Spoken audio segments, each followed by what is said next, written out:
What you're about to see has never happened before at a British military briefing. No cameras, no reporters, just a courtyard sealed off for classified talks between US and British defense leaders. And yet, the Vice President of the United States, JD Vance, pointed at a Royal Guard and gave an order that brought the entire operation to a standstill. Have him removed. He's not cleared. But the guard didn't move, didn't flinch, didn't even acknowledge the command. And within seconds, surrounded by generals, aides, and security handlers, JD Vance found himself face to face with a man who hadn't said a single word. Instead, he took one step forward, just one. But that step triggered a protocol no one in that courtyard had ever seen used in person. Watch closely, because this guard's response wasn't just regulation, it was power. Before we reveal the full story, hit that subscribe button and drop a comment telling us where in the world you're watching from. Now, without further delay, let's get into it. The morning mist clung to Wellington Barracks like a memory that wouldn't fade. London had that particular grey quality of late May when the rain has stopped, but the air still tastes of damp concrete and old iron. Inside the main courtyard, the smell of brass polish hung sharp and clean. I'm told this wasn't a place built for visitors. 4 walls of practical sandstone, trimmed hedges, and perfectly rad at the centre. The courtyard existed for one purpose, to contain important conversations that couldn't happen anywhere the public might overhear. That morning, it had been locked down before most of London was awake. Mod coordination teams arrived with folding chairs and classified briefing folders, setting up beneath the covered colonnade like they were arranging pieces on a chessboard. Joint Defence Briefing, British and American, senior level only. The kind of meeting where handshakes carried more weight than signatures and where every word would be analysed in 3 different time zones before lunch.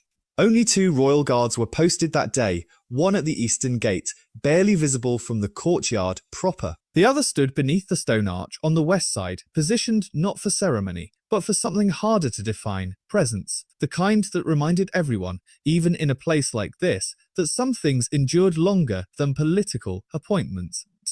The guard beneath the arch hadn't moved in 43 minutes. Corporal Matthew Kaine stood with the kind of stillness that came from years of practice, years of learning that sometimes the most powerful thing you could do was absolutely nothing at all. His scarlet tunic was pressed to razor sharpness, his bare skin casting shadows across a face that most people would glance past without seeing. But beneath that ceremonial perfection was a story that would have surprised them. At 36, Matthew Kaine had learned stillness the hard way. Crouched behind concrete barriers in Helmand province, watching dust settle after wide blasts, standing beside field hospital tents at 3 in the morning, forcing his hands to stop shaking while medics worked to work. And later, during ceremonial training, hours of standing until your feet went numb, days of silence until quiet became a second language. His grandfather would have understood. Staff Sergeant William Kaine had stood in the same uniform outside Buckingham Palace in 1971. The year, the troubles in Belfast made every posting feel like active duty. There was a faded photograph tucked inside Matthew's locker back in the barracks, black and white, showing his grandfather in the same red wool, the same unwavering stare. Different wars, same weight. That weight felt heavier this morning. Something in the air carried tension, the kind that came before difficult conversations. The American delegation was running 3 minutes behind schedule, which in diplomatic terms meant something had gone wrong somewhere. British officials checked their watches without trying to look obvious. Security personnel spoke in clipped radio bursts that carried just far enough to remind everyone that this wasn't a social call.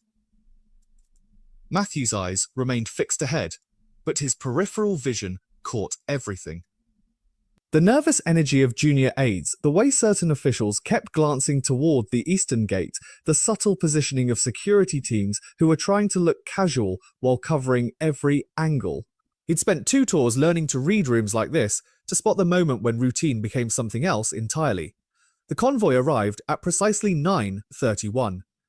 3 matte black SUVs rolled through the eastern gate with Secret Service precision. The rear door opened and out stepped JD Vance navy suit, American flag pin, the composed expression of someone accustomed to walking into rooms where conversations stopped. He moved with the measured confidence of a man who'd spent years calculating the weight of his presence, the political mathematics of appearance and influence. Two aides flanked him, one carrying a leather briefcase that looked government-issued, the other scrolling through a tablet with a focused intensity of someone managing a schedule measured in minutes.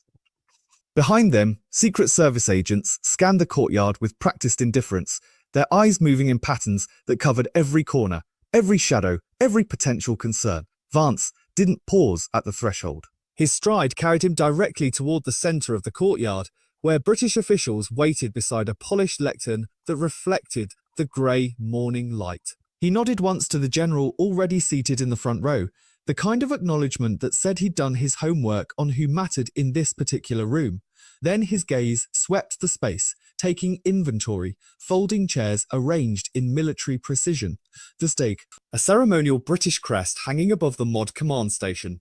Rows of uniforms representing ranks and services that carried decades of institutional memory. Everything looked exactly as it should, except for one detail that made him pause. Under the stone archway, motionless as carved marble, stood the guard. To most observers, Matthew Kaine looked like every other ceremonial soldier they'd seen in tourist photographs. Red tunic, black bearskin, rifle, held at the perfect angle. The words fell into the courtyards, quiet like stones into still water. No anger, no theatrics, just the kind of procedural certainty that had carried him through a political career built on controlling variables. Digital signatures, security logs, someone's smartphone they forgot to surrender.